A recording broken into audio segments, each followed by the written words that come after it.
Assalamualaikum warahmatullahi wabarakatuh.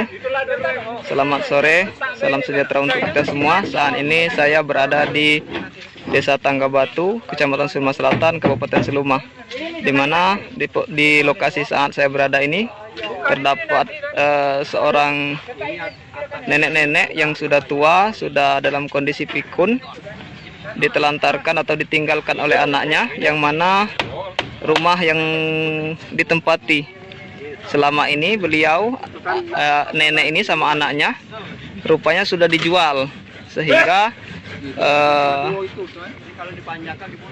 rumah yang ditempati ini sudah dibongkar oleh pihak pembelinya. Jadi sementara nenek ini ditinggal begitu saja oleh anaknya, yang posisi anaknya sekarang tidak tahu keberadaannya. Jadi setelah rumah tempat dia tinggal dibongkar, masyarakat sekitar secara swadaya mendirikan pondok yang sangat sederhana yang diperuntukkan untuk bisa ditempati oleh sang nenek, ya minimal 1 kali 24 jam ke depan. Jadi melalui video ini kami bagikan, mungkin